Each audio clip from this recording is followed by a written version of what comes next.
जय श्री माता जी।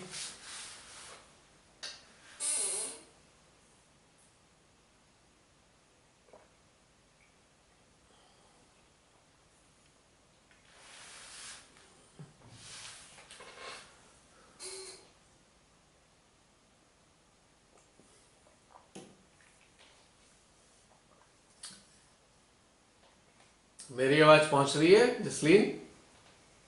जी आ रही है आपकी आवाज। कई बार मुझे लगता है कि मैं म्यूट हो गया हूँ।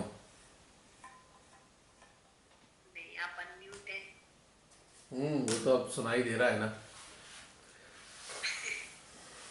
जी। बताइए अपने अपने अनुभव, यदि बताना चाहें तो आप सभी।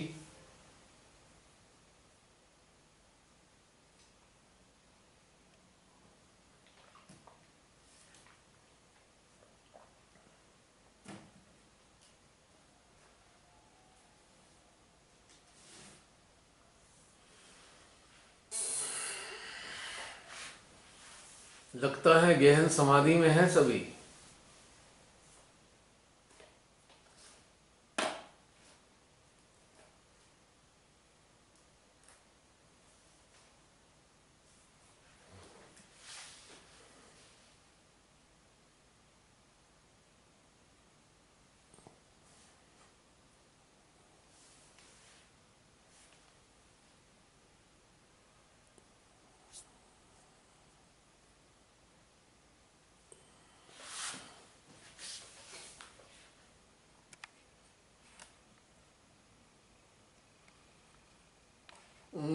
पूरी ऊर्जा का आनंद ले रहे हैं। तीव्र ऊर्जा की अनुभूति चल रही है अभी।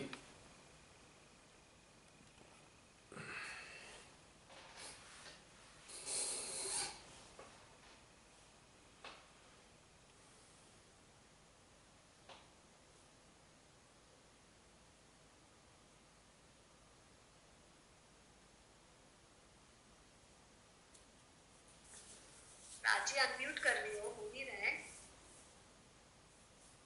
तुमने सबको म्यूट तो नहीं कर रखा जसलीन? मैंने करा हुआ है सबको, मैं चेक कर लेती। नहीं, सब अलाउड है। सब अलाउड है? सबको अलाउड। हाँ हाँ। अच्छा। प्राची कुछ कह रही थी। नहीं नहीं, मतलब अनम्यूट नहीं हुई थी मैं। मतलब मैंने ऐसे क्लिक भी नहीं किया था। जय श्री माता जी भैया। जय श्री माता जी। पूरे सामूहिकता को जय श्री माता जी। हम्म। हेलो। हाँ हाँ बोलिए, जी। आ रही है आवाज। वी आर हियरिंग योर मैं वॉइस। करेक्ट हूँ? आ रही सुनाई है। दे रही हूँ। हाँ। भैया अनम्यूट हो गए। मैं अनम्यूट हो गया। ओके, अब ठीक है। हाँ। भैया बहुत। हाँ। हम्म। ध्यान यात्रा बहुत सुंदर थी। बहुत क्लैरिटी आई सूक्ष्म चीजों में, जो आपने बताया कि श्री माँ हमसे जो अपेक्षाएं रखती हैं। और जैसे भी ध्यान यात्रा जा रही थी, बड़ा आज आज की शून्यता, आज का जो परम से जो एक मर्जर था, वो अलग ही फील हो रहा था। बहुत अच्छा फील हो रहा था। मतलब अ, अभी तक अ, मेरी यात्रा में ये एकदम देहाभास वाला, जो एकदम नगण्य वाला, बहुत बहुत अच्छा था अब तक के सफर का। जो ये था, बड़ा बड़ी सुंदर अनुभूति थी। हृदय भी वैसे हर एक वर्ड में, हर एक जो यात्रा में जो आपके शब्द निकल रहे थे, हर चीजों में एक मर्ज हो जा रहा हो, जैसे मतलब पूरा अस्तित्व वैसे ही जा रहा हो। ऐसे ऐसे हो रहा था। चलो अच्छी बात है, वेरी गुड। हम्म। असली चीज तो यह है, इन यात्राओं का अर्थ ही क्या है। यदि परम की अनुभूति ना हो। भाई ये यात्राएं उस परम को प्रगाढ़ रूप से अनुभव करने के लिए ही तो है, यानी कि इसका जरिया ही तो है। इन यात्राओं के जरिए हम अपनी मनोदशा में उतरते हैं, अंतःकरण में उतरते हैं, अंतर चेतना में उतरते हैं, अंतर प्रज्ञा में उतरते हैं, और इन चारों के पांचों के भीतर में उतरकर परम को अपने संज्ञान में लेते हैं। तो धीरे धीरे हमारे अंदर एक रिफाइनमेंट आना शुरू हो जाता है। 1 मिनट होल्ड करना, चेंज करना। इस सारे घटनाक्रम से ही हमारे अंदर क्लैरिटी आती है। क्लैरिटी आने के बाद समाधान घटित होता है ना? जी भैया। यानी कि यदि हमारा जीवन है तो इस जीवन को बनाए रखने वाला भी है। यदि हम जीवन को अपने संज्ञान में ले रहे हैं तो जीवन को बनाए रखने वाले को भी संज्ञान में लेना चाहिए। बस इतना सा ही खेल है साधना का, और कुछ भी तो नहीं। भाई रचना और रचनाकार दोनों को संज्ञान में लेना है, एक साथ, साइमल्टेनियसली। तो हमें आनंद आता रहेगा। यदि एक भी चीज मिसिंग होगी तो मजा नहीं आएगा। यदि खाली रचनाकार ही संज्ञान में ले रहे हैं हम, या रचना क्या कार्य हमारे संज्ञान में आ रहे हैं, तो फिर रचना का मायने समाप्त हो जाता है। यदि रचना ही को हम अपने संज्ञान में ले रहे हैं तो रचना जिससे चल रही है उसका पर्पस खत्म हो जाता है। रचना और रचनाकार एक दूसरे के पूरक हैं, अलग नहीं है, एक दूसरे में गुथे हुए हैं। जैसे आपने रस्सी देखी है, रस्सी में जो डोरियां होती हैं एक दूसरे में गुथी हुई होती है, तब जाकर वो रस्सी बनती है। तो जीवन को हम रस्सी माने, मानवीय जीवन को हम रस्सी माने, तो उनकी रचना के रूप में हम स्वयं और हमारे रचनाकार दोनों को संज्ञान में लेना आवश्यक है, वरना जीवन का कोई मायने नहीं है। जीवन का अर्थ ही समाप्त हो जाता है। अब बहुत से लोग अपने पूर्व संस्कारों के कारण जीवन का तिरस्कार करना शुरू कर देते हैं। नहीं नहीं, परमात्मा है, बस उनकी तरफ चलना है, बाकी छोड़ो। तो यहां पे वो भटक जाते हैं। तो रचनाकार मुस्कुराकर आश्चर्यचकित होते हैं, अरे तू मेरी तरफ तो चल रहा है पर मेरी रचना का तिरस्कार कैसे कर रहा है? उस रचना में भी तो मैं शामिल हूं। यदि मैं हूं तो इसी रचना में हूं, इसके अलावा हूं कहां? क्या समझे? मैं इस रचना के अलावा हूं ही नहीं, हूं ही अपनी इस रचना में। तो रचना का तिरस्कार क्यों? और यदि रचना से इतना चिपक गया है कि तुझे कुछ सूझ नहीं रहा, तो एक प्रकार से तू मेरा तिरस्कार कर रहा है, रचनाकार का तिरस्कार कर रहा है। तो रचना को चलाने वाले देवी देवी देवता तुझसे रुष्ट हो जाएंगे, क्योंकि वो मेरी अवमानना को सहन नहीं कर सकते। फिर तेरे पर भारी विपत्तियां आएंगी।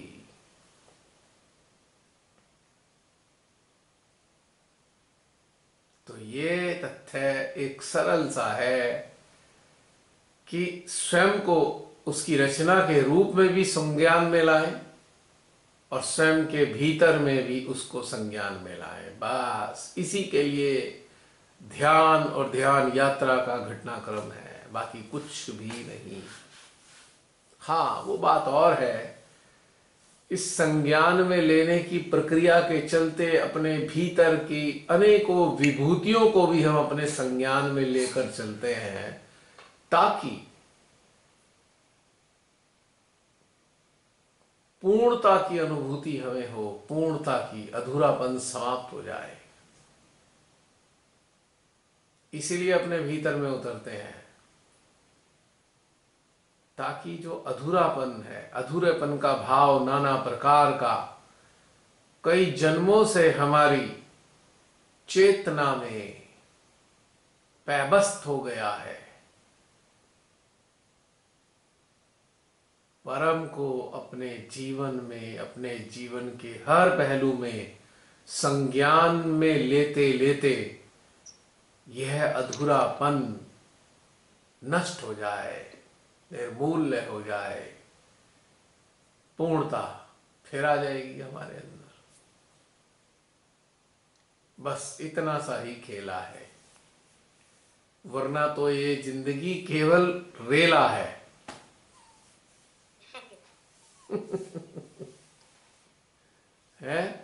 है ना ऐसा कुछ? जी भैया। और सरल हो गया। और ऐसा हो, हाँ बिल्कुल, ऐसा ना हो जाता है, शायद मुझसे पहले हो जाता रहा होगा। जैसे मतलब जैसे रचनाकार की तरफ जाओ तो थोड़ी रचना की तरफ इच्छा नहीं होती थी, मतलब ऐसे टाइप का। तो थोड़ा बैलेंस समझ में आ रहा है, मतलब अब क्लैरिटी है। अब जैसे हम सांस लेते हैं तो सांस तो ले ही रहे हैं, अब इस सांस में साथ आने वाले रचनाकार को भी संज्ञान में ले लें तो क्या बिगड़ गया हमारा इसमें? बताओ। कुछ अलग से कुछ करना पड़ा, कुछ अलग से करना पड़ा,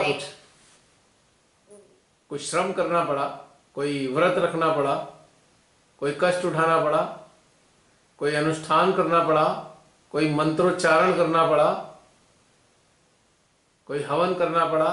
कुछ भी तो नहीं, केवल हर सांस के साथ जो भीतर में आ रहे हैं उन्हें संज्ञान में लेना है। बस जैसे ही आप संज्ञान में लोगे, आपके सारे चक्रों में ऊर्जा आनी शुरू हो जाएगी।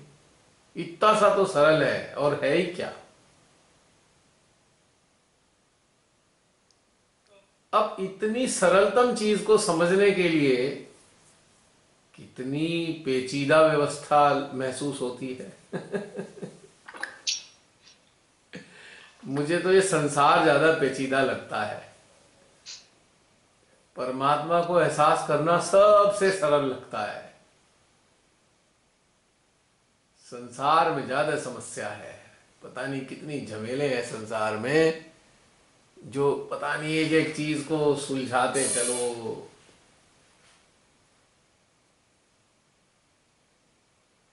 सबसे अच्छा तरीका यही है कि साथ साथ उनको भी महसूस करते चलो, सब कुछ ठीक हो जाएगा। है प्राची? जी भैया। और साधना में भी निखार आ जाएगा।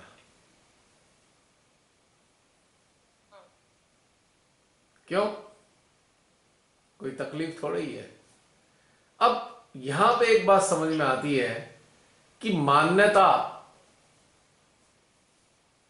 और अनुभूति में कितना बड़ा अंतर है।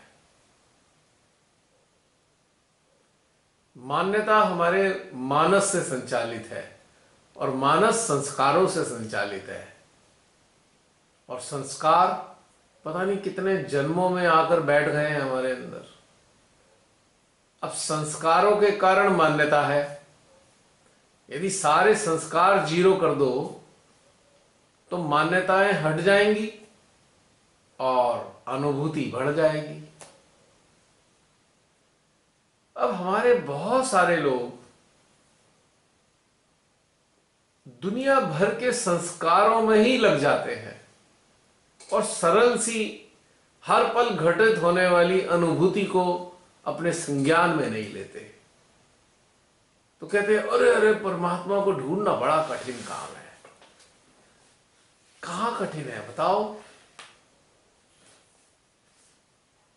जिस प्रकार से हमारी जिह्वा जो खा रहे हैं उसको भी अपने संज्ञान में लेती है कि आलू खाया, गोभी खाई कि भिंडी खाई, और उस जो खा रहे हैं उसमें जो स्वाद है उसको भी तो संज्ञान में लेती है। यानी कि खाद्य पदार्थ और उसका स्वाद दोनों ही संज्ञान में लेती है जिह्वा। कितना सरल है, उसे कुछ प्रयास करना पड़ता है क्या? तो क्यों ना अपनी चेतना को भी जिह्वा सम बना ले। जो अपनी चेतना में ग्रहण कर रहे हैं उसको संज्ञान में लेते चले। फिनिश। चेतना रूपी जिह्वा दोनों ही चीजों में ईश्वर को महसूस कर लेगी, स्वाद भी लेगी परमात्मा का और अनुभूति भी करेगी। है ना कितना आसान। अब कहां शास्त्र पढ़ने, कहां उपनिषदों से गुजरना, कहां पुराण पढ़ने, क्या करना है इन सब का, और कहां कर्मकांड में घुसना। अरे करना तो ये था और चले कहां गए। अब बताओ, अभी संतुलन वंतुलन करने की कोई जरूरत है क्या? इतना सा करना है और ये सब अड़ंगा पड़ंगा करने का क्या करने का है? तो इसका मतलब ये सब करने वाली चीजें किसके लिए थी? जो ये करने वाली चीजें उन लोगों के लिए श्री माता जी ने बताई जो इतनी छोटी सी चीज को करना नहीं चाहते। उनके लिए पूरा बवाल है भैया, करे लो, लगे रहो उसमें, और क्या है।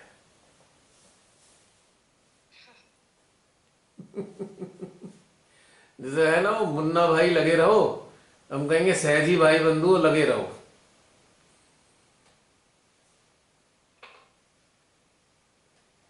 क्योंकि लगे रहने में मन की शांति, मन की संतुष्टि हो जाती है।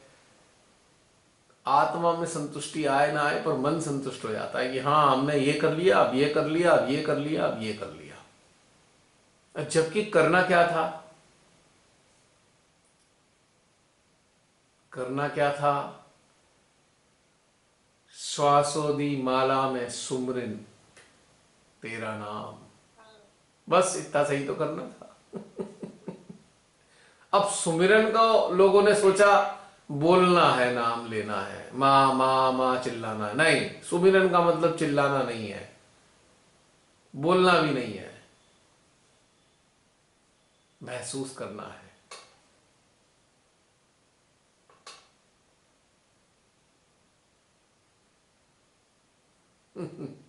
केवल महसूस करना, संज्ञान में लेना है। सिमरन का मतलब संज्ञान में लेना, ऊर्जा के रूप में, बस यही सिमरन है।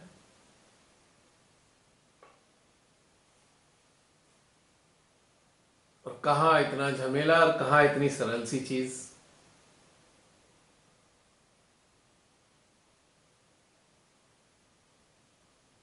अब ये सरल सी चीज हमारी चेतना को प्रकाशित करती है, और जब चेतना प्रकाशित होती है तो सब चीज सही सही दिखाई देती है, अनुभव होती है, कोई उलझन नहीं रहती, कोई कंफ्यूजन नहीं रहता।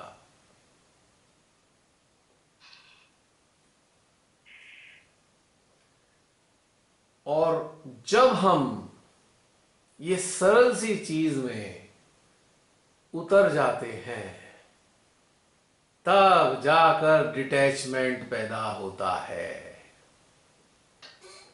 वरना अटैचमेंट ही जकड़े रहता है। नटशेल में सरल सी चीज यही करनी है बस।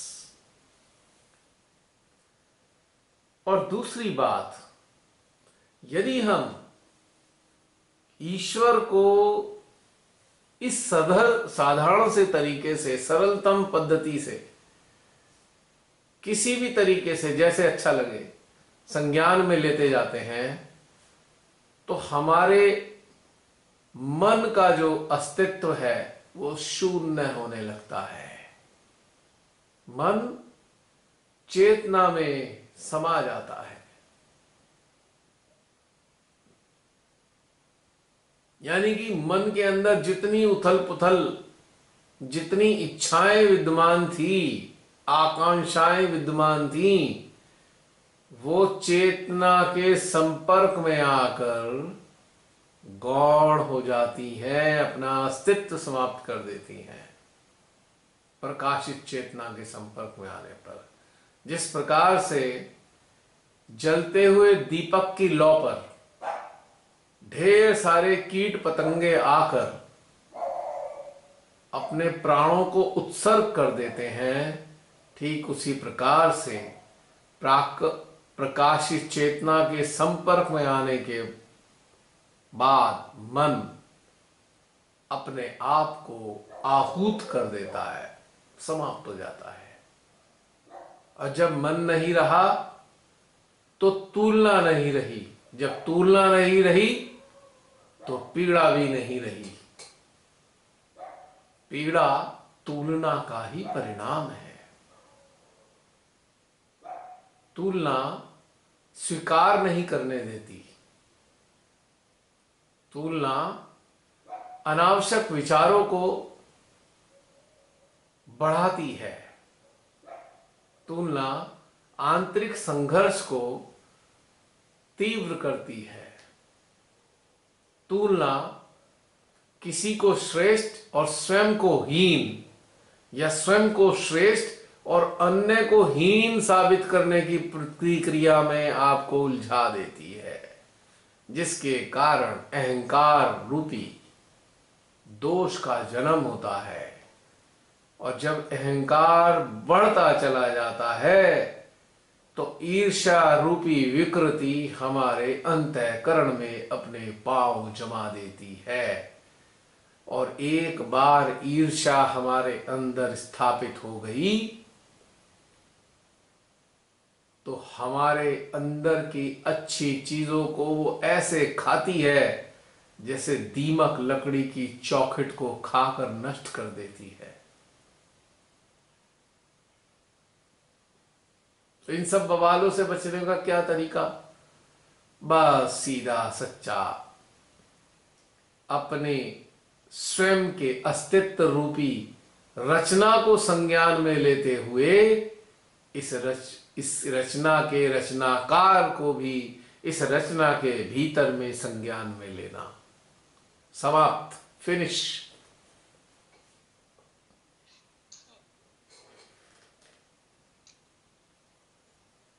और ये ध्यान यात्राओं का मकसद भी समाप्त हो जाता है। उसके बाद क्या जरूरत है फिर यात्रा की? जब आप हर हाल में उनको संज्ञान में ले रहे हो तो यात्राओं का भी समापन हो गया। ये यात्राएं कब तक हैं? याद रख लेना मेरी बात,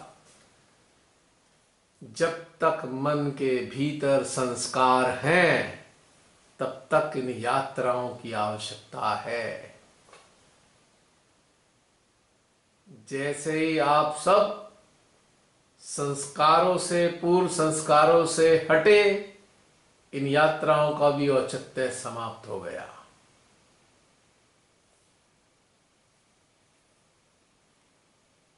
है ना पॉइंट? अब देखते हैं आप लोग अपने संस्कारों को कब तक खत्म करते हैं।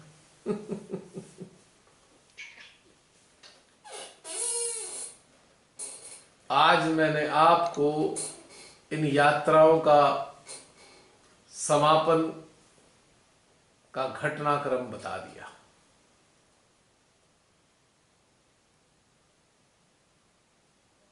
इनकी आवश्यकता समाप्त हो जाएगी।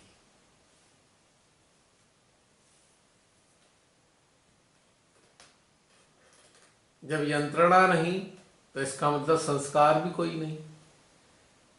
जब प्रश्न नहीं तो संस्कार भी कोई नहीं। प्रश्न भी संस्कार के कारण है। जो जीवन से संबंधित प्रश्न है संस्कारों के कारण ही तो है। जीवन से संबंधित पीड़ा है वो भी संस्कारों के कारण है।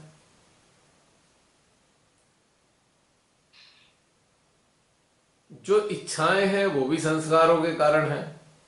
सबका मूल जो है पूर्व संस्कार हैं। और ये सारे संस्कार कहां पर भरे हुए हैं? ये हमारे मन में भरे हुए हैं। और जब मन का विलय है ही नहीं, हो गया, कुछ रहा ही नहीं, तो फिर क्या? जब मन नहीं तो कौन बचा? रचनाकार। मन के पर्दे के पीछे ही तो ये रहते हैं, या ये कहें रचनाकार को हम मन रूपी पर्दे से ढके रखते हैं। मन रूपी पर्दा जैसे ही नीचे गिरता है रचनाकार के साथ दीदार हो जाता है।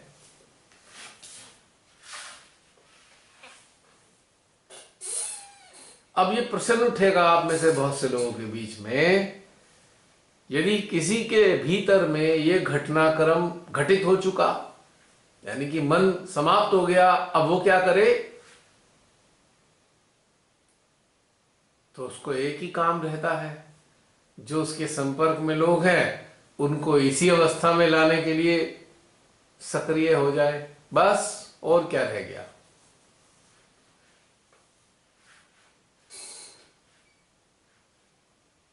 मन से मुक्त ही तो मन से मुक्ति की ओर ले जाने का रास्ता बताएगा। तो आप सबका ये फिर कर्तव्य बन जाता है, जो इच्छित लोग हैं इस अवस्था को पाने वाले सुपात्र, उनके लिए कार्य करना है, बस। और क्या करना है?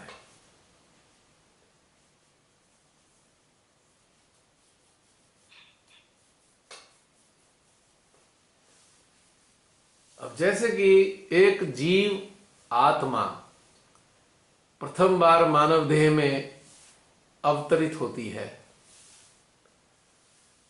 और मानवीय चेतना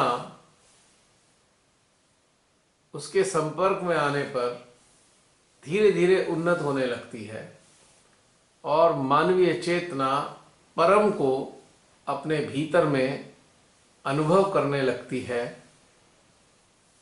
तो एक काल आता है जब वो पूर्णता उसकी चेतना में घटित हो जाती है, पूर्ण हो जाती है। तो उसका कार्यकाल समाप्त हो जाता है, यानी कि उसका मानव देह में जन्म लेने का पर्पस समाप्त हो गया। लेकिन उसके अपने लिए समाप्त हुआ ना। लेकिन जब तक उसकी सांसें हैं, जब तक उसका जीवन है, तो उसके संपर्क में आने वाले जितने भी सुपात्र हैं, अभी उनकी यात्रा तो जारी है ना, तो उनकी यात्रा में सहयोग करो। अपनी यात्रा समाप्त हो गई, दूसरी यात्रा में मदद करो, बस। यही जीवन है।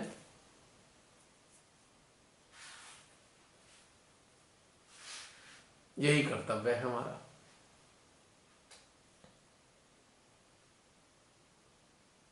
और इस प्रकाश के साथ में, प्रकाशित होने के साथ साथ अन्याय, असत्य, उसके खिलाफ बस अपना पक्ष ईश्वर के समक्ष रखते चलना है। उनके द्वारा प्रदत्त ऊर्जाओं का इस्तेमाल करना है। बाकी और कोई कर्तव्य नहीं है। 3 ही कर्तव्य रह गए ना। अपने पहले कर्तव्य को प्राप्त करने के बाद 3 कर्तव्य रह जाते हैं। वैसे 4 कर्तव्य हैं। पहला, स्वयं की पूर्णता को पाना। दूसरा, असत्य और अधर्म का विरोध करते हुए परमात्मा के समक्ष असत्य और सत्य को रखना। तीसरा, जो इस पूर्णता को पाने के अभिलाषी हैं उनकी मदद करना। और कुछ है ही नहीं, कोई प्रयोजन नहीं है संसार में जीवन जीने का। बाकी स्थूल रूप में जो कर्तव्य है उनको मैं मानता नहीं हूं, उनका मेरे लिए कोई महत्व नहीं है। वो तो एक चींटी भी कर लेती है, तो उसकी कोई चर्चा करके करेंगे भी क्या। वो तो चींटी, कीड़े मकोड़े, जानवर, सारे प्राणी कर लेते हैं, परिंदे सब करते हैं। वो उसके लिए कोई चर्चा का कोई औचित्य नहीं रह जाता, वो तो शामिल है। वो तो जागरूकता के इस यात्रा में वो तो ऑटोमेटिकली शामिल है, उसमें बात करने की कोई आवश्यकता नहीं। लेकिन ये तीन मुख्य कर्तव्य हैं: प्रकाशित होना, प्रकाश का प्रसार करना, और सत्य और न्याय की रक्षा करना। और चौथा, इन दोनों के प्रति परमेश्वर से संवाद करना। चार कर्तव्य है एक प्रकाशित चेतना के लिए। बाकी कुछ है नहीं इस संसार में, और कुछ भी नहीं है, और अध्यात्म में भी कुछ नहीं है। अध्यात्म भी समाप्त हो गया, संसार भी समाप्त हो गया, बस चार ही रह गए और कुछ नहीं है। जब इन चार चीजों की तरफ आप कर्तव्य से बंध कर चलेंगे तो संसार के कर्तव्य सारे ऐसे ही पूरे हो जाते हैं अपने आप ही।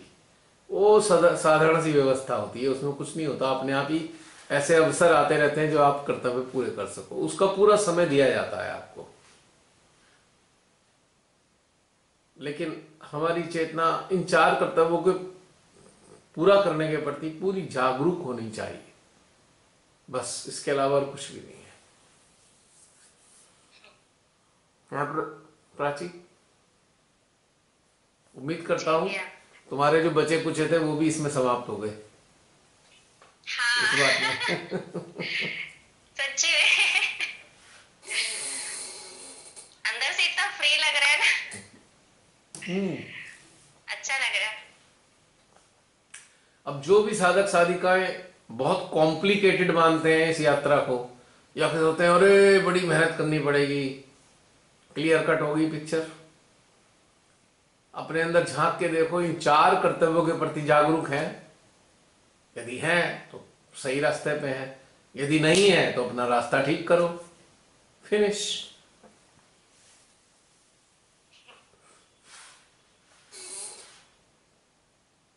है ना?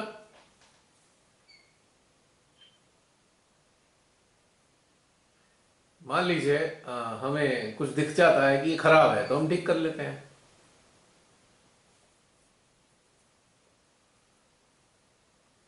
तो अपना आंकलन कर सकते हैं हम कि कहां पे हैं, क्या हम इन चारों में से चीजों पे सक्रिय हैं, या इसी इसी तरफ चल रहे हैं, नहीं चल रहे हैं। तो जिधर भी चल रहे हैं वहां से टर्न अप होके इधर की तरफ चलना शुरू कर देंगे। एक साधारण सी चीज हमारे सामने क्लियर आ चुकी।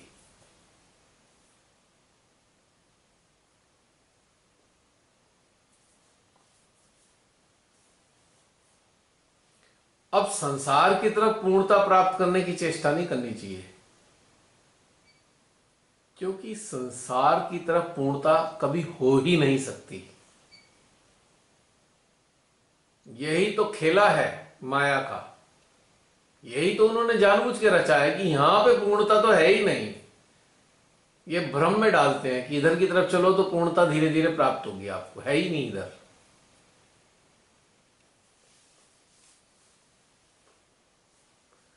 और संसार में पूर्णता को पाने के लिए कितना सारा समय व्यर्थ करता है मानव, मतलब सारा ही समय इसमें व्यर्थ कर देता है। मैं तो ये देखता हूं, हैरानी होती है मेरे को। अब क्या है कि अभी साइकिल थी, फिर स्कूटर ले लिया, फिर गाड़ी ले ली, अब चार गाड़ी ले ली, अब चार गाड़ी के बाद हेलीकॉप्टर ले लिया, अब हेलीकॉप्टर के बाद चार्टर्ड प्लेन ले लिया। तो मतलब कोई अंत ही नहीं है इस पूर्णता की तरफ को, मतलब संसार में पूर्णता पाने का कोई अंत नहीं है ही नहीं। पूर्णता असंभव है, लेकिन भीतर की तरफ चलने में पूर्णता प्राप्त हो जाती है। अभी जिसके बारे में हमने बातचीत की कि पूर्णता पाना कितना सरल है, दोबारा दोहराऊंगा।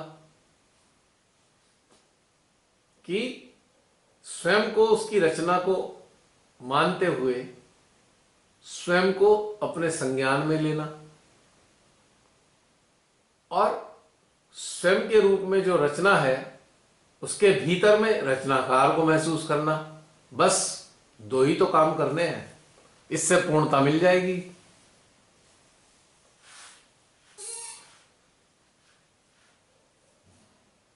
जब इधर की तरफ पूर्णता आ जाती है तो संसार के पीछे दौड़ने की इच्छा समाप्त हो जाती है, क्योंकि पूर्णता मिल गई है। अब वहां क्या करेंगे भाई, उसमें क्या ढूंढेंगे अब?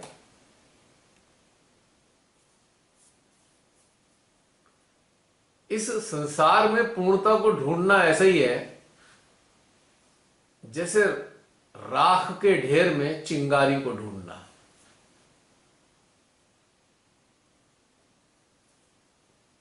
एक इस पे पुराने से गाने की दो लाइन याद आ गई मुझे।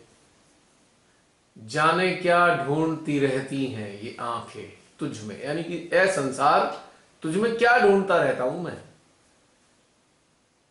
कुछ है ही तो नहीं, जैसे राख के ढेर में चिंगारी है यही चीज है। और जहां पूर्णता मिलनी थी उधर की तरफ उन्मुख ही नहीं है, उससे हटे हुए हैं, तो पूर्णता कहां से मिलेगी?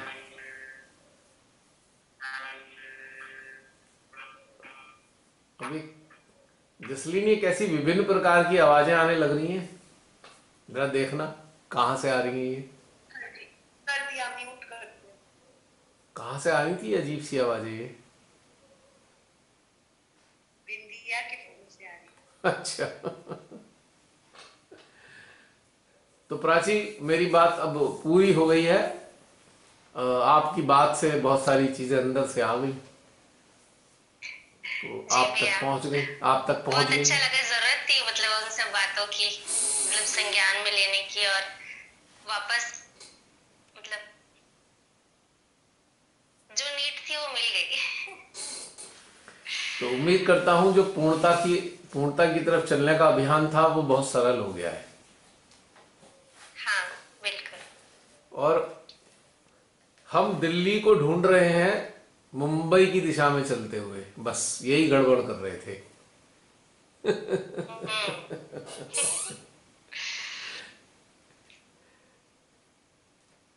है ना?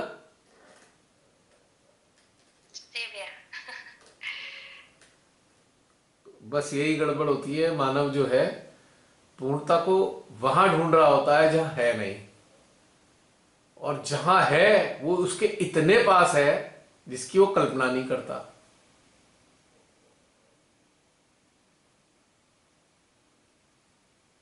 कहते हैं ना, वो बगल में छोरा और नगर में ढिंढोरा। इसीलिए कबीरदास जी कह गए थे, मृग का उदाहरण दिया था, कस्तूरी कुंडल बसे मृग ढूंढे बन माही। ऐसे घटी घटी राम है कि दुनिया जानत नाही।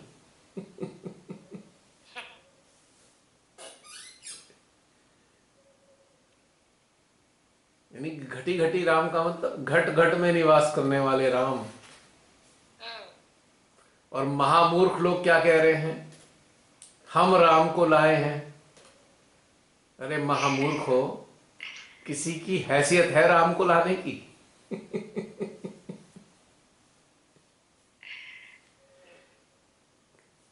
मतलब मुझे अभी याद आ गया है जुमला, राम को लाए हैं।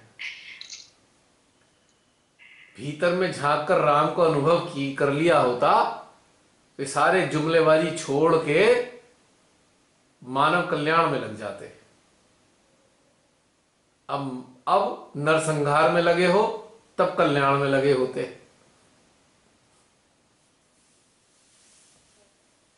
है ना? क्योंकि ये भटके हुए जीव तथा कथित पूर्णता को संसार में ढूंढने के चक्कर में नरसंहार करने लग गए हैं। ये है हकीकत। अब नरसंहार में ये लग गए हैं तो इनका संहार सुनिश्चित हो गया है। जैसे ही इनका वो घड़ा भरेगा तत्क्षण फूट लेगा इनका घड़ा, अस्तित्व गायब हो जाएगा इनका। खैर, पूरे विश्व में यही बीमारी लगी हुई है। जो लोग, याद रखना, जो लोग अपनी श्रेष्ठता से, अपनी जो श्रेष्ठता है उससे परिचित नहीं है, वही श्रेष्ठ होने के लिए अन्याय, अत्याचार और अधर्म का मार्ग अपनाते हैं। जो अपनी श्रेष्ठता से परिचित हो जाते हैं वो परोपकारी हो जाते हैं, वो केवल और केवल कल्याण का ही कार्य करते हैं।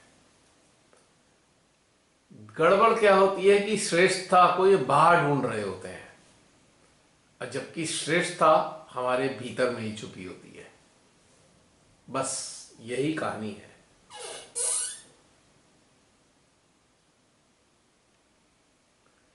और एक और गड़बड़ करता है मानव, या मानव, साधारण मानव की बात ना करके अगर मैं प्रकाशित मानव की बात करूं, जो प्रकाशित होने के मार्ग पर अग्रसर है मानव, जब परमात्मा उसको माध्यम बनाकर कार्य कराते हैं तो महा अज्ञानता में घिरकर उन कार्यों का श्रेय स्वयं लेने लगता है। यहां से उसका पतन होना शुरू हो जाता है। माध्यम बनाया प्रभु ने और हमसे कार्य लिए उन्होंने, करे खुद, करवाए हमसे, और हमने मूर्खों की श्रेणी में खड़े होकर कहा हमने किए हैं, हमारा मान मनोबल, हमारी प्रशंसा होनी चाहिए। बस हो गया उसका कांड उसी क्षण से। देवी देवताओं को ये बात रास नहीं आती, क्योंकि हमारे ही अंदर बैठे हैं, पटक के मारते हैं नीचे। अकल ठिकाने आ जाती है कि बड़े ज्ञानी, ध्यानी और साधना वाले बनते हो, करते प्रभु हैं और नाम अपना लेते हो। चलो अब नीचे धक्का देके उन्हें नीचे फेंक देते हैं, साधक साधिकाओं को। इससे भी बचना है। हां, जब पूर्ण प्रकाशित हो जाते हो तो फिर गिरते नहीं हो, इसमें फंसते भी नहीं हो। लेकिन प्रकाशित होने की प्रक्रिया में जब लगे हो तो ये गड़बड़ सड़बड़ होती रहती है, तो इससे बचना चाहिए।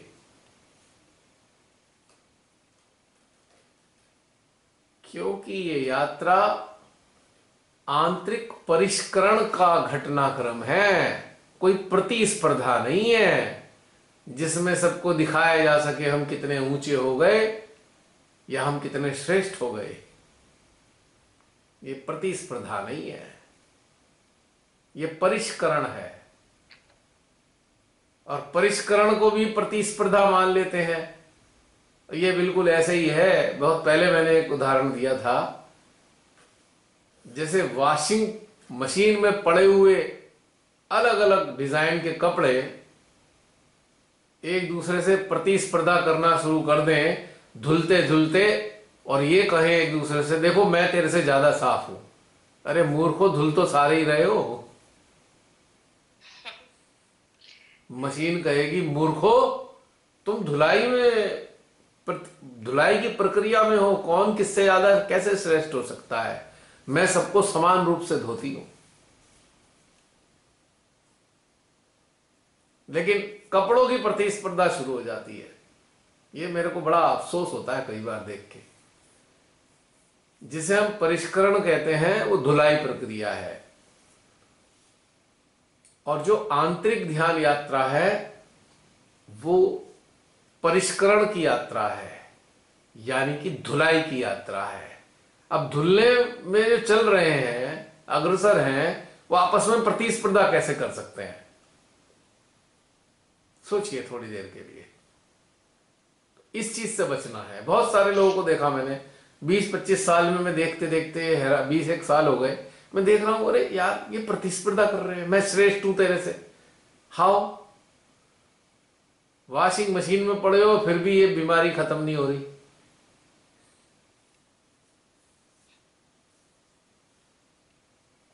और वॉशिंग मशीन में कपड़े कैसे घूमते हैं तो मालूम ही है ना।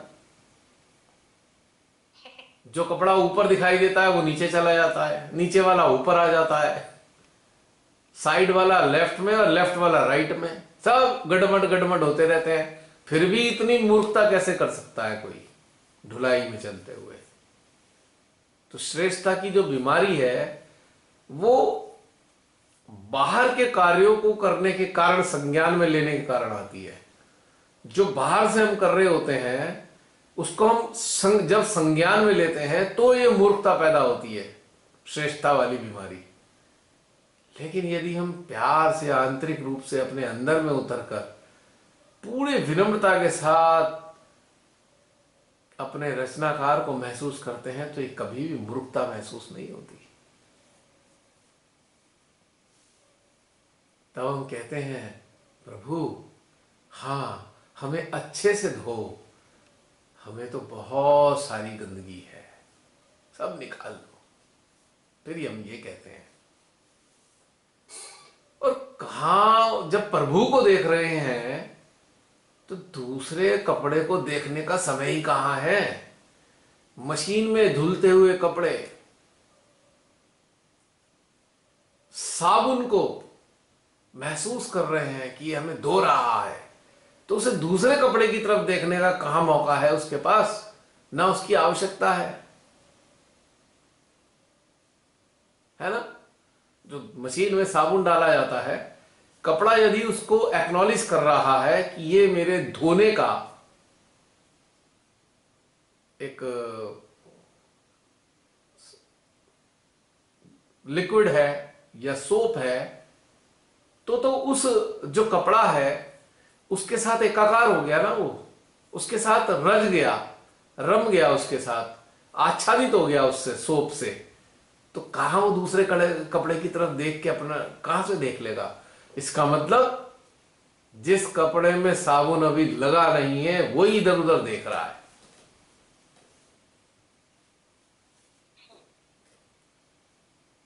और जो धुलने से बच गया है वो अपने आप को मूर्खतापूर्ण तरीके से श्रेष्ठ कह रहा है।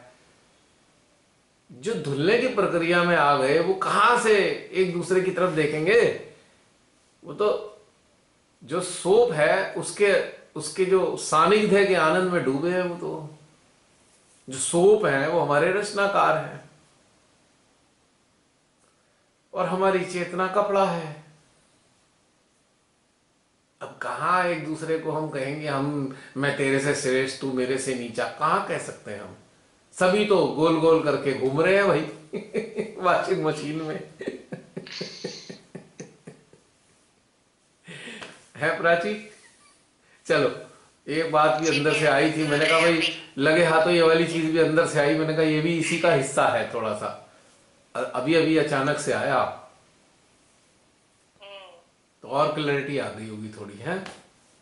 हाँ धुलाई हो रही ना तो साफ हो रहा है अब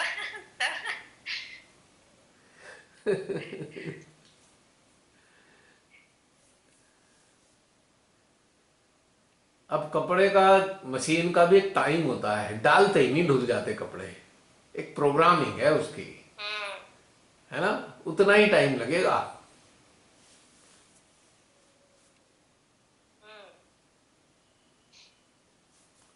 कोई कपड़ा अंदर डाला मशीन में और एकदम खुश हो गया, अहंकार से अकड़ गया कि मैं तो धुल गया।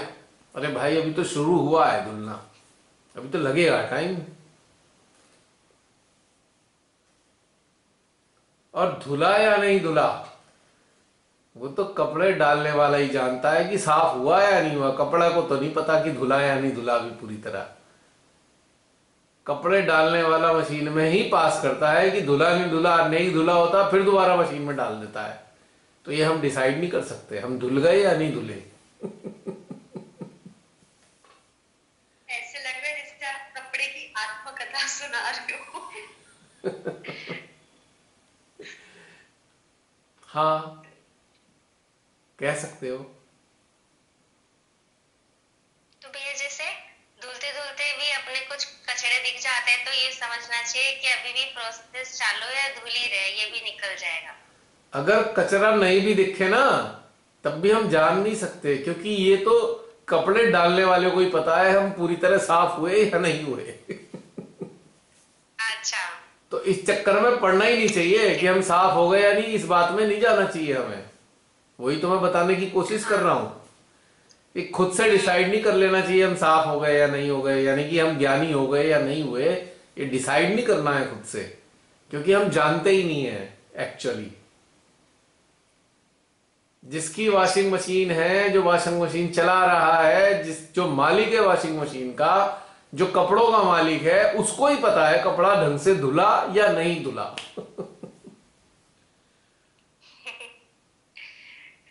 और हैरानी की बात यह है कि कपड़े आपस में कैसे डिसाइड कर सकते हैं वो धुल गए या नहीं धुल गए। बात यह है सारी समझने की। हम्म। और क्लैरिटी आ गई। लेट हिम डिसाइड, उनको डिसाइड करने दो कि हम धुले या नहीं धुले। पर एक लक्षण है जो पता लग जाएगा कि धुल गए या नहीं। अब क्या लक्षण है उसका? जब कपड़ों के अंदर पूर्ण समर्पण आ जाए कि धोते रहो भाई, हमें टेंशन नहीं है कब तक धुलेंगे, समर्पित कर दिया हमने। और जब हमारी अंदर चेतना में किसी प्रकार की पीड़ा ना रहे, कोई प्रतिस्पर्धा ना रहे, कोई लोभ ना रहे, कोई इच्छा ना रहे, कोई हीन भावना ना रहे, कोई अहंकार की भावना ना रहे, कोई ईर्ष्या की भावना ना रहे, समझ लेना कुछ तो धुल ही गए। ये लक्षण है जिसे हम संज्ञान में ले सकते हैं, जिसे कपड़े संज्ञान में ले सकते हैं। थोड़ा थोड़ा, पूर्णता का फिर भी नहीं पता कि पूरी तरह धुले नहीं धुले, उसके चक्कर में पड़ना ही नहीं हमें। This is none of our business.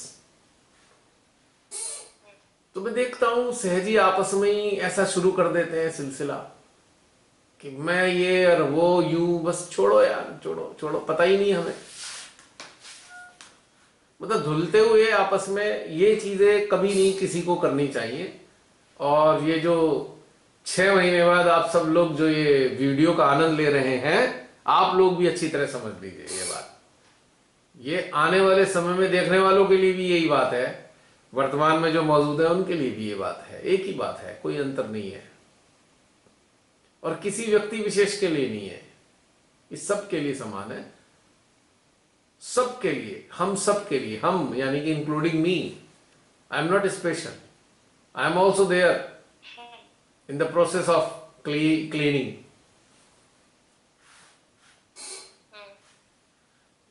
कोई अंतर नहीं है। ये वाली बात इंपॉर्टेंट है समझने के लिए। चलो प्राची, कोई बताएगा, इतनी सारी बातें हुई खासतौर से धुलाई से संबंधित, क्या चीज अपीलिंग है जो हमें हमेशा याद रखनी चाहिए? बताओ बताओ, आप बताओ, कोई भी बताए। अच्छा। कि धोने वाला सब आपके वर्ड में नहीं बोलेंगे।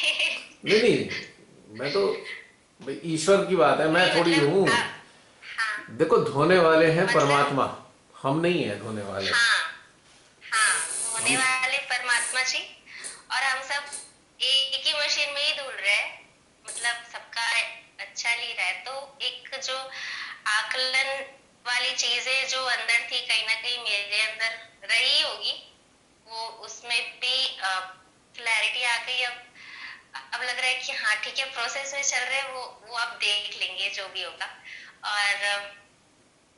और उनसे जो एक ये है कि उनसे जो एक एकाकारिता वाली जो स्थिति, जो एक भाव है, जो हर सांस हर सांस में जो हमको उनको एक संज्ञान में लेना है, और उनकी रचना को, रचनाकार को, तो इसी में ही पूरा एक समराइज हो जाती है पूरा जीवन कहो, या आध्यात्मिक यात्रा कहो, या फिर अ, आत्म परिष्करण कहो। इस सब में मतलब सब में ये इन चीजों में सब समा जाता है। बिल्कुल। अब इसको थोड़ा सा इलेबोरेट कर देता हूं। धोने वाले कौन है? परमात्मा, परमपिता। साक्षात गॉड ऑलमाइटी। जी और जी। डिटर्जेंट कौन है? The power of almighty.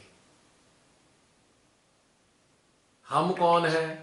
मतलब part and parcel of almighty. तो हम ये तीन चीजें हमें समझनी है। Hmm the power of almighty is a mother, primordial mother, जो हम उनके अंशों को, जो चारों तरफ गंदगी लग गई है, उसे धो रही है, और एक साथ धो रही है। और वो मालिक है हमारे, मतलब वो मशीन के मालिक भी हैं, वो हमारे भी मालिक है ना। तो वही डिसाइड करते हैं धुले नहीं धुले। माँ भी अपना धोने में लगी हुई है। माँ भी डिसाइड नहीं करने की ये बात कि धुल गए नहीं धुल गए, वो परम पिता जाने, पर वो प्रयास कर रही है धुल जाए एक तरीके से। अब चूंकि माँ परमपिता भी है, तो दोनों काम उनके साथ चल रहे हैं। तो माँ डिटर्जेंट की तरह हमें धोती है अंदर से। ऊर्जा का स्वरूप है, निराकार ऊर्जा का स्वरूप है, और हम उनके अंश हैं। सीधी सच्ची बात है, we are the particles of him.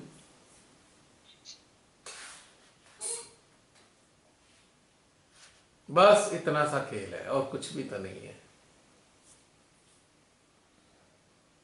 तो ध्यान यात्रा धुलाई मशीन है। तो ये मशीन कब तक चलेगी? जब तक ये विकार है, कपड़ों पे मैल है। अब जब कपड़े धुल चुके, तो कौन सी मशीन को धोने में डालने की जरूरत पड़ेगी फिर? बस तब तक की यात्रा है। अब देखो कब तक चलाओगे आप लोग। आप पे ही निर्भर करता है, आप सब पे, हम सब पे, है ना प्राची? जी भैया। सरल हो गया। बहुत सरल। आपके इस फ्लो को थैंक यू। Thank you. ये मुझे बहुत खुशी हो रही है अंदर से। एक we फ्लो are को not आप we are not capable to thank this flow, because this flow is none other than mother Sri Ma, हाँ and we are not capable to thank her, but we can be happy, we can have gratitude, we can be overwhelmed, but we cannot thank, because we हाँ are not capable. We don't have capacity to thank her. We are so tiny to thank her. सही है। आपने बिल्कुल सही सही शब्दों में उस भाव को व्यक्त किया। थैंक यू वर्ड नहीं था एक्चुअली, जो ग्रेटिट्यूड आप बोल रहे थे ना, वो भाव था। हाँ, gratitude we should have. वो तो होना ही चाहिए, अनुग्रहित हैं हम उनके। चल, और बताइए।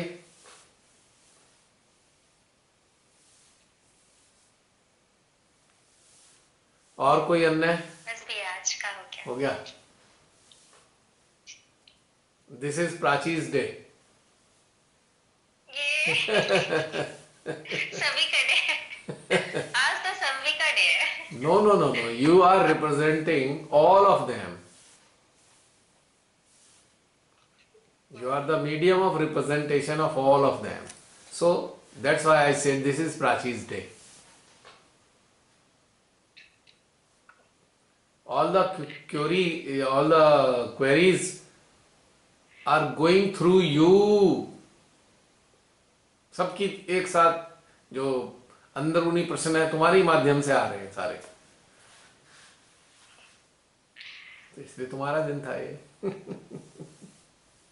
गुड। चलिए, और कोई माध्यम बनने को तैयार है क्वेरीज का? अन्य प्रकार की क्वेरीज? जय श्री माता जी। जय श्री माता दी प्रियंका। बहुत सुंदर आज का ध्यान भी था, और आज अभी जो क्लियरिटी हुई आई है, हम्म। बहुत अच्छे से बताया आपने, बहुत सुंदर से। बहुत ज्यादा। कुछ कुछ सेशंस इंटरेस्टिंग होते जा रहे हैं ना, नहीं? बहुत कबीर दास को सुन रही थी, तो ये कहा, मन मन न मन मरा न माया मरी, आशा कृष्ण। मन मन गए शरीर, मर मर गए शरीर।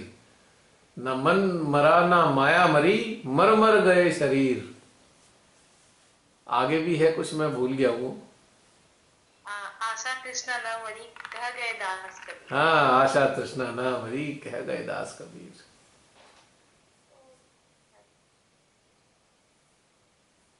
अब तृष्णा जो है, संसार की तृष्णा अपग्रेड होकर स्पिरिचुअल तृष्णा में कन्वर्ट हो जाती है। ये भी एक समस्या है। तृष्णा वही है, पर उसका सब्जेक्ट बदल गया है।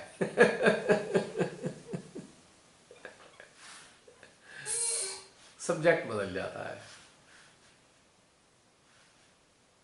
और जो स्पिरिचुअल वर्ल्ड में जो तृष्णा होती है, वो बड़ी खतरनाक होती है। संसार वाली तृष्णा से भी बहुत खतरनाक स्पिरिचुअल तृष्णा है। इसमें बीमारी लगती है महान बनने की, और जो इस तृष्णा से पीड़ित बंदा है, वो स्वयं ही घोषित कर देता है वो कौन है। वो कभी अवतार बना देगा अपने आप को, कभी सदगुरु बता देगा। ये बड़ी भयंकर तृष्णा है। कभी वो बाबा बन जाएगा, मैं चमत्कारिक बाबा हूं, मैं ये कर दूंगा, मैं वो कर दूंगा। वो इस तृष्णा के कारण ही है।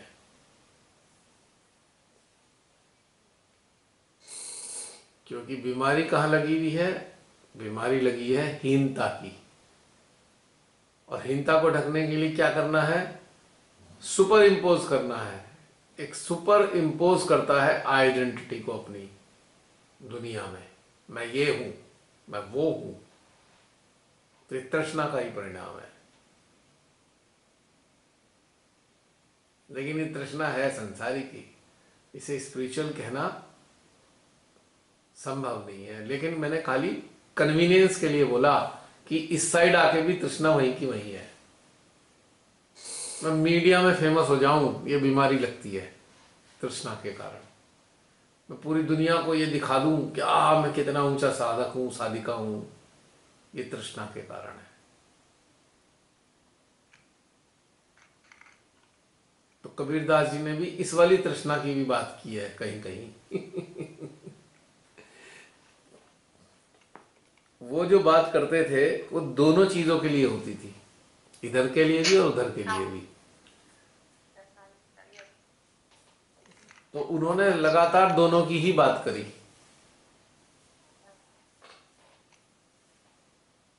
जब बचपन में पढ़ते थे कबीरदास जी को, मैं सोचता था यार क्या मुसीबत है ये क्या डाल दिया हमारे कोर्स में, समझ में तो कुछ आता नहीं। अब कबीरदास जी को कहते थे कबीरदास जी रहस्यवादी कवि हैं, और मुझे वो कभी वो रहस्य ही समझ में नहीं आया उनका, वो रहस्य क्या था। पर अब रहस्य समझ में आया कि उनका रहस्य था क्या, इतने साल बाद जाकर। हैं, बचपन को छोड़ दिया जाके। और एक कौन से एक बड़े फेमस लेखक हुए हैं, उनका एक आर्टिकल था, उनका एक वो था, पाठ पढ़ते थे हम, नर से नारायण। वो भी मुझे कभी समझ में नहीं आया कि नर से नारायण कैसे हो सकता है कोई। अब जाके समझ में आया कि नर से नारायण होने की प्रक्रिया है क्या। अब ये सारे लोग ऊंचे दर्जे के आध्यात्मिक लोग थे, एनलाइटेंड होंगे, तभी उन्होंने ऐसे ऐसे लेख दे दिए। और वो लेख हमारी सरकारों ने लगा दिए 7th 8th क्लास में, 9th में। अब वो कहां पल्ले पड़ रही है इतनी बड़ी बड़ी बातें, बताओ। ऐसी चीजें उस वक्त के कोर्स में लगा रखी थी जिसको 80 साल में भी ना समझ पाया आदमी। हंसी आ रही है मुझे याद करके ये बात। नर से नारायण एक पार्ट वो होता था, एक आर्टिकल था, आर्टिकल क्या लेख था उनका, वो पढ़ते थे। और पता नहीं हम लिख के भी क्या आते थे पेपर में, मुझे ये भी समझ में नहीं आता था कि जब को वो पल्ले ही नहीं पड़ रहा तो उसका उत्तर में क्या लिखेंगे, हमें पता ही नहीं। पता नहीं कौन सा रट्टा मार मूर के लिख देते थे। अब आज जो ध्यान हुआ वो नर से नारायण बनेंगे। आगे जितना परत देखना। यस, ऑफ कोर्स यस, ये अनुभूति है, ये एक उसका कन्वर्जन है, conversion of human awareness into divine awareness through oneness. भैया हम्म। एक क्वेश्चन, हाँ हाँ। जैसे जितने भी देवता हैं, जैसे कृष्ण कृष्ण है, राम है, तो उनकी चेतनाएं भी अलग होंगी। बिल्कुल है, मौजूद है वो तो, तभी तो हम महसूस करते हैं। अबे विशुद्धि में हलचल कौन दे रहा है, वही तो दे रहे हैं। और कौन दे रहा है।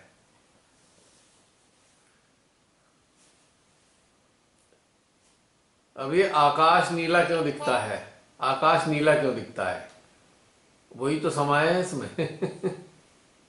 अब साइंटिफिकली कोई अपना कहानी बताएगा, ज्ञान बगाड़ेगा, मुझे वो साइंटिफिक ज्ञान से मतलब नहीं है कोई भी। असलियत ये है एक्चुअली, साइंस तो बौनी है उनके आगे। ये तथ्य समझ में आएंगे तो साइंस भी समझ में आ जाएगी। और इससे ज्यादा क्या हो। अब भोलेनाथ को समझना हो तो हिमालय पे जाके समझ लो।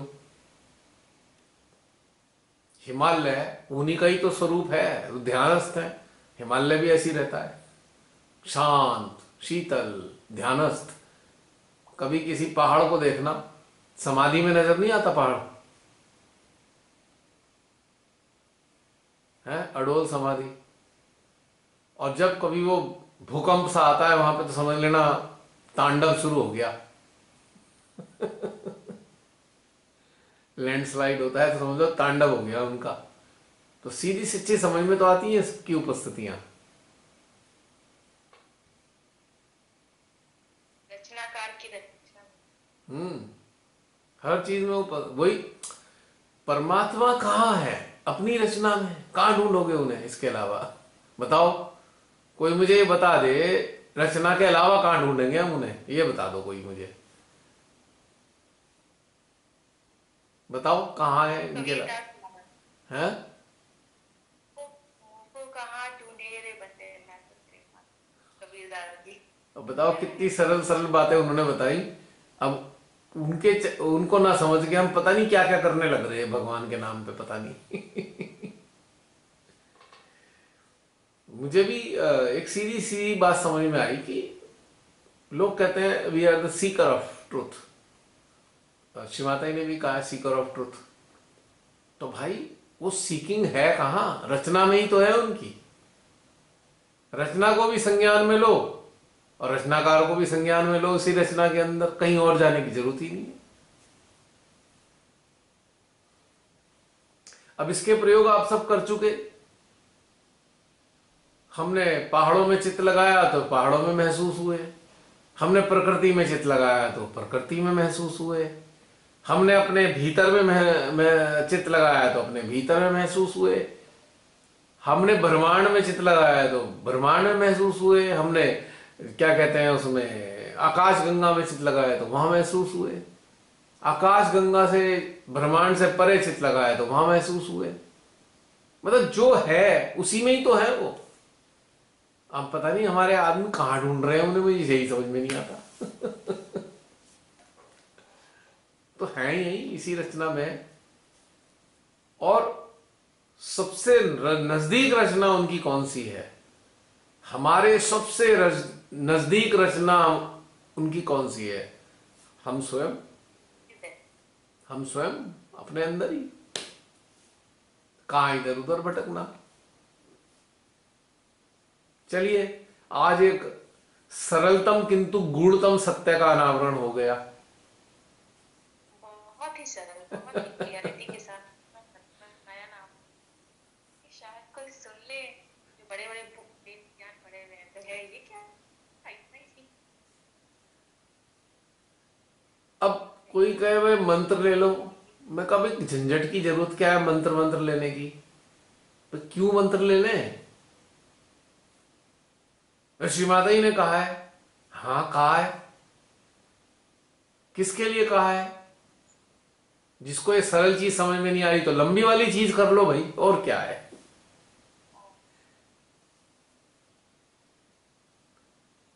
ये तो वही बात हो गई, किसी को अपने घर के सामने खड़ा है और कह रहा है घर का रास्ता नहीं मिल रहा मुझे, तो भाई ठीक, एक काम कर, पहले दिल्ली जा, फिर बॉम्बे जा, फिर अमेरिका चला जा, फिर वापस आके फिर घर में आ जा, मर्जी है तेरी।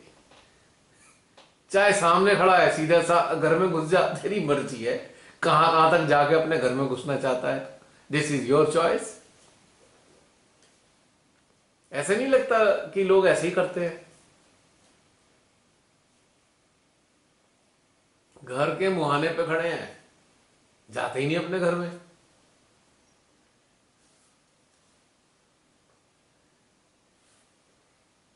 यहाँ श्री माता जी ने ये सब बातें बताई, बहुत सारी ऐसी बातें श्री माता जी कह गई जो समझने वाले समझ गए जैसे माँ ने कहा कि मेरा संबंध, मेरा और आपका संबंध केवल हृदय से है, बस। खत्म। इसके बाद क्या करे पड़े हैं पता नहीं। ये सरल बात समझ में नहीं आई, पता नहीं क्या क्या कर रहे हैं इसको समझने के लिए।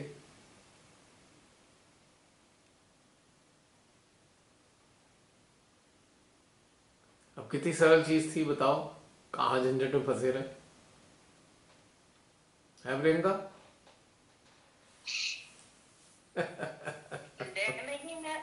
हृदय में महसूस करना हमारे लिए सरल है, क्योंकि हम पागल हैं।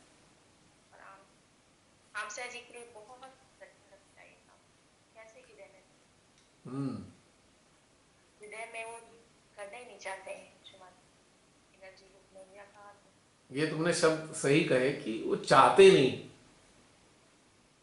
इसके अलावा कुछ और चाहिए उनको, उसी में लगे रहते हैं। वो सोचते हैं चाहिए तो हमें धन था, तो हम हृदय में क्यों जाएं?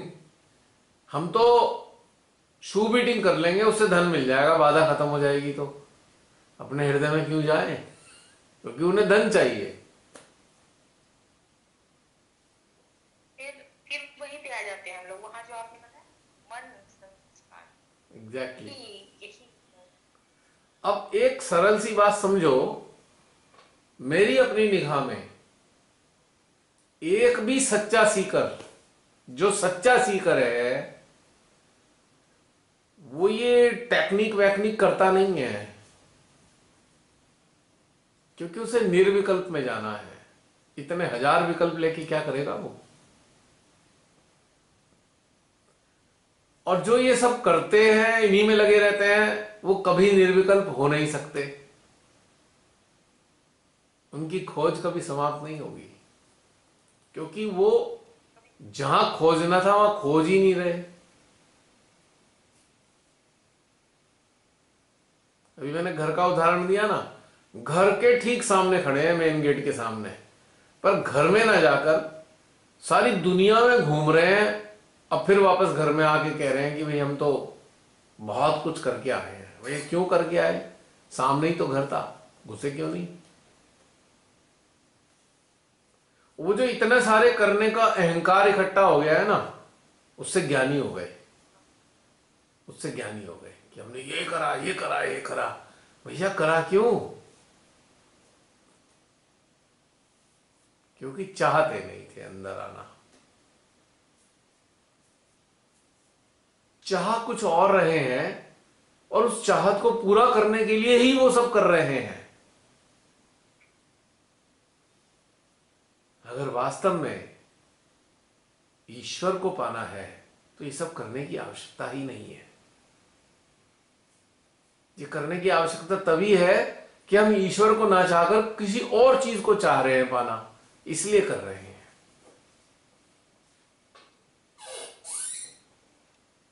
अब जैसे संसारिक जीवन में रिश्ते हैं, रिश्तों से बड़ी उम्मीदें लगा रखी हैं। अब उम्मीदें लगा रखी हैं और वो जो रिश्ते हैं हमारे हिसाब से चल नहीं रहे, तो बस शुरू हो गए, बाधा आ गई, बाधा, शू बीटिंग कर लो जी, बाधा आ गई, उसका शू बीटिंग कर, इसका शू बीटिंग कर। क्योंकि ईश्वर को पाना नहीं है, मकसद है वो जो बंदा है मेरे साथ रहने वाला वो मेरे हिसाब से चल दे, बस इसलिए शू बीटिंग कर रहे हैं। अब नौकरी नहीं मिल रही है, अब नौकरी पाने के लिए शू बीटिंग कर रहे हैं। ईश्वर को पाने के लिए नहीं कर रहे सब कि मैं सिस्टम को ठीक कर लूं जिससे ईश्वर महसूस हो, नहीं, वो नौकरी पाने में जो बाधा आ रही है उसके लिए शू बीटिंग चल रही है।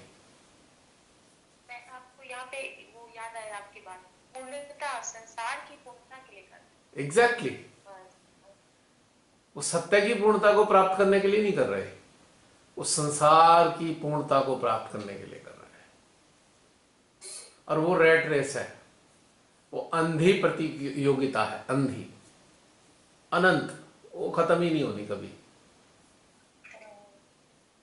प्रतिस्पर्धा में ही एंड हो जाएगी जीवन। तो सारा निचोड़ क्या निकलता है, जो बाहर से कुछ कर रहे हैं वो ईश्वर को पाना ही नहीं चाहते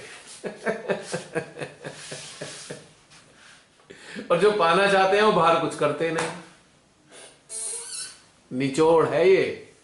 6 महीने बाद जो इसका आनंद ले रहे हैं अच्छी तरह आप लोग समझ लें, अभी तक भी जो समय बर्बाद किया है उसे त्याग कर सीधे अपने अंदर में उतरने के लिए अभ्यास बनाएं। यदि वास्तव में ईश्वर को पाना चाहते हैं, वास्तव में ट्रुथ के सीकर हैं, वरना ये सब बैलेंसिंग कर लें और ये करना ठीक है। श्री माता जी ने इसीलिए तो बताया है कि भाई आपका चित्त इतनी सारी चीजों में उलझा हुआ है, उसको संतुलित करने के लिए सब बता दिया। लेकिन ये सब जो चीजें थी ईश्वर को पाने के लिए नहीं थी। ये व्यक्तिगत आधार पे मैं जानता हूं इस बात को। मैं भी इसके साक्षी हूँ कि ये सिर्फ चाबियां थी खजाने की, खोल दिया, अब आप खजाना खुद खोजना खुलता है अपने अंदर ही है सब कुछ। इसके विरोध में भी नहीं हूं मैं कि ये सब नहीं करना चाहिए, बस असलियत में पहले ये ढूंढना चाहिए कि हमें चाहिए क्या, वॉट वी वॉन्ट। सारा एक्ट इसी पर आधारित है कि हम चाहते क्या हैं और ध्यान में आए किस लिए हैं।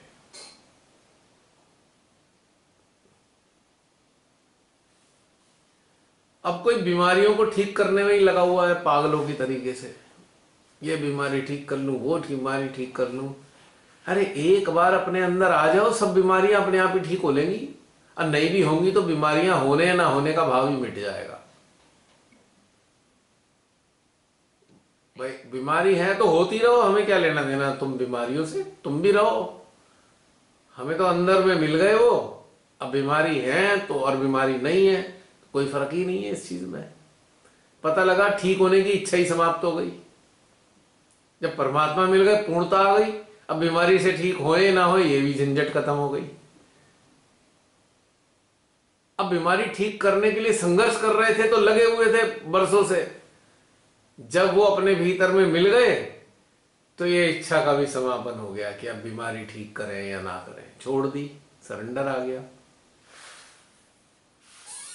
अब सोच रहे हैं ठीक है हमने इतना टाइम बीमारी के चक्कर में खराब कर दिया ठीक करने के, अब छोड़ो भैया बीमारी, तू भी रह ले, हम भी रह रहे हैं, बस अब ये रह, ये वाला मामला आ जाता है, समाधान ही हो जाते हैं। इसलिए हमारे प्राचीन काल में जितने ऊंचे दर्जे के लोग रहे हैं उनके शरीर को बीमारियां लगी तो उन्होंने ठीक करने का भी प्रयास नहीं करा, क्योंकि उन्हें बीमारियों से कोई कष्ट ही नहीं था, शरीर को कष्ट था ना। वो बीमारियां ठीक करना उनका साध्य नहीं था। बीमारी ठीक हो जाए तो भी ठीक, नहीं हो तो भी ठीक, उनको तो पा लिया ना अपने भीतर में, बस खत्म हो गया मामला, फिनिश। कई बार ध्यान में जो हम लोगों ने नगण्यता जो महसूस की, अब सोचो यदि हम अस्तित्व की नगण्य का आनंद लिए जा रहे हैं, नगण्यता का, अब बीमारी शरीर में लगी है नहीं लगी है उसका भी आभास कहां होगा? जब अस्तित्व ही नहीं तो बीमारी भी कहां रहेगी, बीमारी भी कहां महसूस होगी? बस खत्म, इसमें कुछ रह नहीं जाता ना।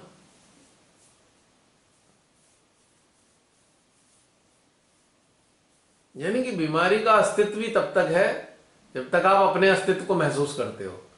यदि आप अपने अस्तित्व को समाप्त कर चुके हो, परमात्मा के अस्तित्व को ही महसूस करने में आपने अपनी सारी चेतना को लगा रखा है कि मेरी जो चेतना केवल परमात्मा के अस्तित्व को महसूस करेगी, तो बीमारी तो शून्य हो गई अपने आप ही।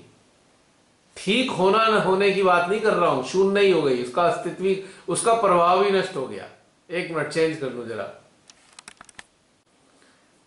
तो ये जो जितने भी परेशान आत्मा है, हाय हमारी बीमारी, हाय हमारी बीमारी, भैया छोड़ो, अपने भीतर में परमात्मा को महसूस कर लो तो आपकी ये लफड़ा भी खत्म हो जाएगा सारा।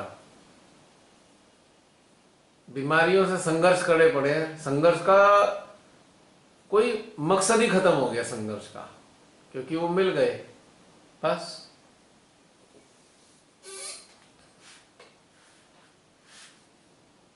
अब इसका एक उदाहरण देता हूं। मान लीजिए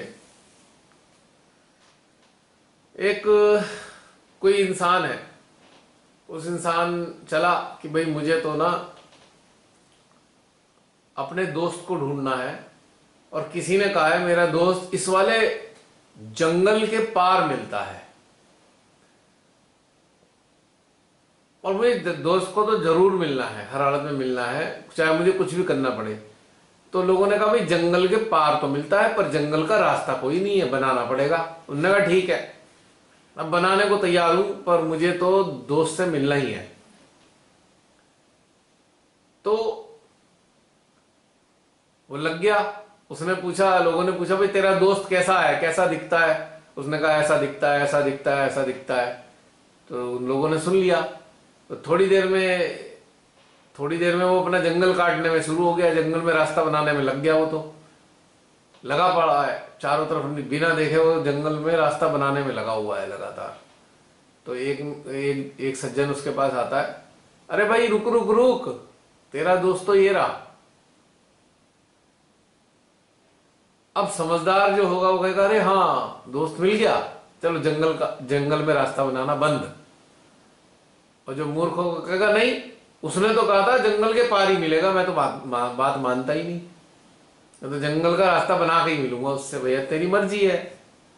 अब दोस्त भी कह रहा है रुक जाए यार, मैं हूं तो सही। ना ना ना, मैं तेरी भी नहीं सुनूंगा, क्योंकि मैं तो उस सूचना पे ज्यादा विश्वास करता हूं कि जंगल के पार ही मिलेगा वो। अब वो ऐसे भी लोग हैं, सुनते ही नहीं किसी की, है। अब दोस्त मुस्कुरा रहा है, काट ले। जब तू काट काट के पलटेगा तब मैं ही मिलूंगा, वहां भी मैं मिलूंगा, यहां भी मैं मिलता हूं, कर ले जो करना है। अब ये किस पे लागू हुआ था?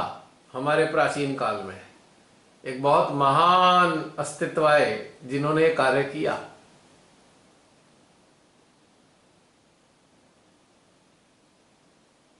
बताओ याद है किसने ऐसा किया था कि अपने दोस्त को ढूंढने के लिए दुनिया भर में घूमे वो?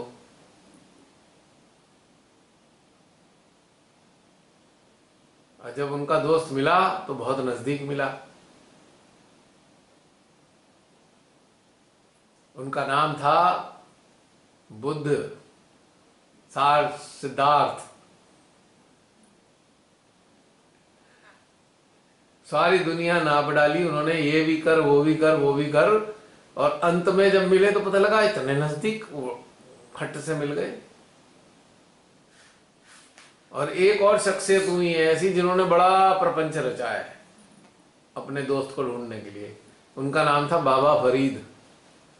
वो कुएं में उल्टे भी लटके, रस्सी से बांध के नीचे लटक गए उल्टे कि भाई शायद मिल जाए मेरा दोस्त मुझे।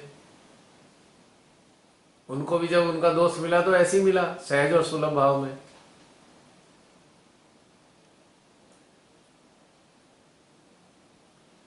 है ना?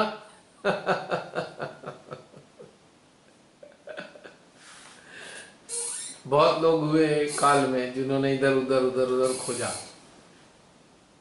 अब उनकी खोज से एक फायदा हुआ, समझदारों के लिए एक फायदा हुआ। समझदारों के लिए वो एक इंडिकेशन दे गए कि भी इधर उधर मत जाओ। अब जो खोज खाज के लोगों को बता रहे हैं उनमें से एक बुले शाह भी हुए। बुले शाह ने क्या कहा ये सबको पता ही है।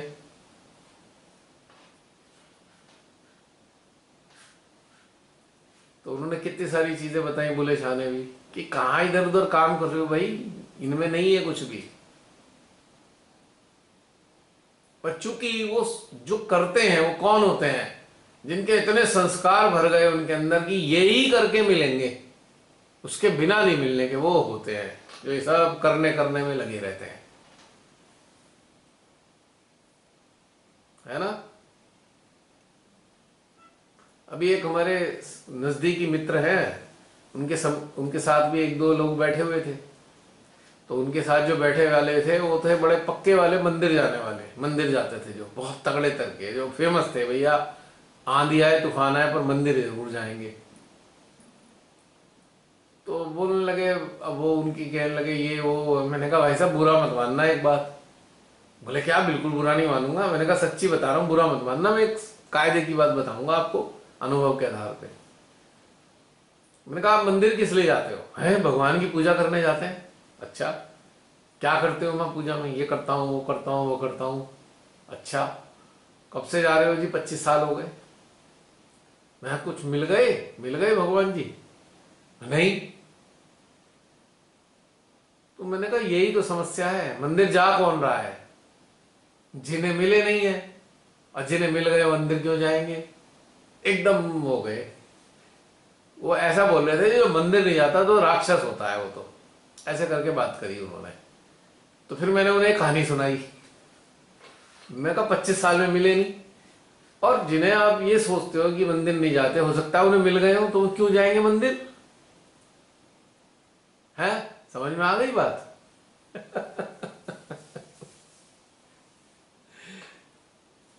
बात समझ में आ गई होगी ना बहुत से लोगों के, आप में से।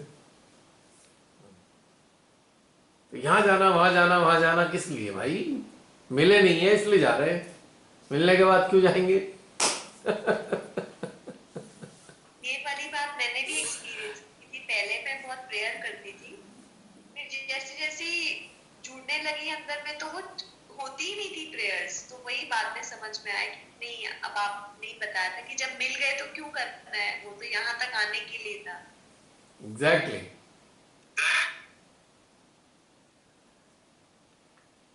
तो आप अपने अंदर देख सकते हो कि बहुत सारी चीजें करने का दिल नहीं करेगा, है। और मानसिक स्तर पे सोचोगे, कहोगे हाँ हमारे अंदर कुछ गड़बड़ हो गई, कोई भूत भी तो आ गया दिख के हमारे अंदर, इसके कारण हमसे ये करने का दिल नहीं कर रहा।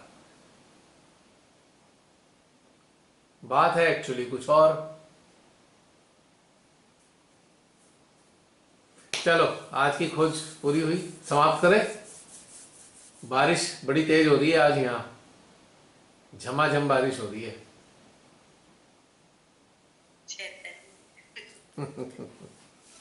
और कोई, फिर समाप्त करते हैं। हाँ भैया, हाँ वर्क कर रहे थे तो यहाँ नहीं। वो बताया तो था भाई, दोनों के आज्ञा पे काम किया है, पुतिन के भी और उसके जो हाँ उसका राष्ट्रपति भी है, तो दोनों के गैर फंसे हुए हैं ना आज्ञा के, हैं। हाँ यहाँ पे आ रहे थे, फोरहेड पे बहुत पेन आ रहा था। अब नहीं है लेकिन उस वक्त था, क्योंकि आज्ञा ही तो जकड़े में है। भाई कोई किसी को अपने अधीन क्यों बनाना चाहता है? कुछ तो गड़बड़ है, हृदय में कोई भगवान, हैं? हाँ जी, हमारे हृदय में कोई भगवान क्या चीज? आज्ञा क्या है। तुम्हारी आवाज समझ, आगे को आके बोलो, सुनाई नहीं दे रही फोन के पास आके। हमारे हृदय में कोई भाव नहीं है, हाँ। आज्ञा क्या है, ये कह रही। हम्म। वो वही तो चक्कर है ना भाई, किसी को शासन क्यों करना है किसी के ऊपर? समस्या क्या है? यानी कि कुछ ना कुछ डर है, कुछ खोने का डर है या पाने की लालसा है, बस इसीलिए तो संघर्ष है। और है क्या संघर्ष? संघर्ष का कोई आधार ही नहीं है, पाने की लालसा या खोने का डर, यही झगड़े कराता पूरी दुनिया में।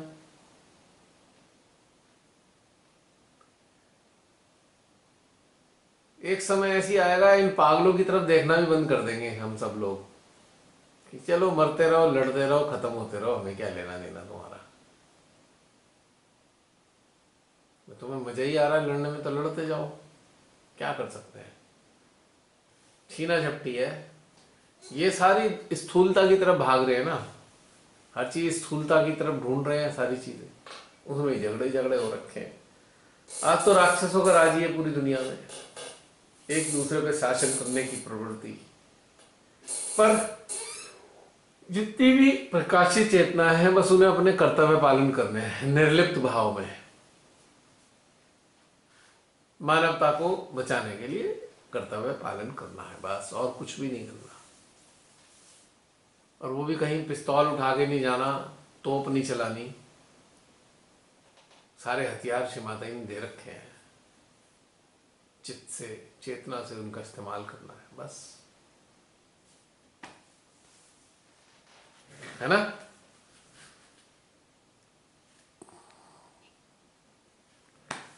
समाप्त करें? कोई और?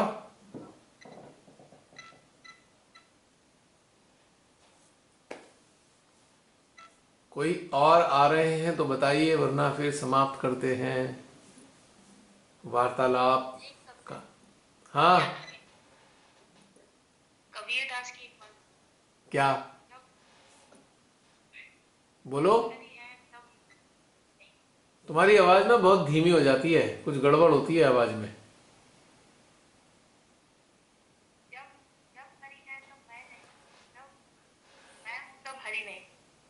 हाँ बिल्कुल बिल्कुल, बस यही है, यही मूल मंत्र है समझने के लिए। जब मैं था तब हरि नाही, अब मैं हूं, अब हरि है मैं नाही।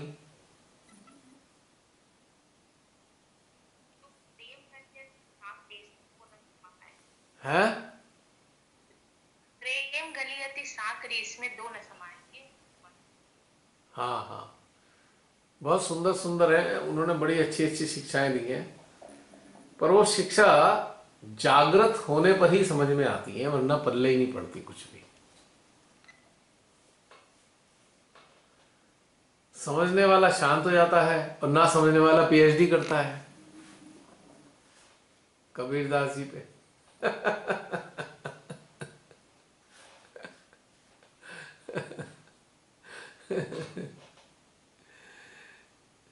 प्रियंका समाप्त करें अब?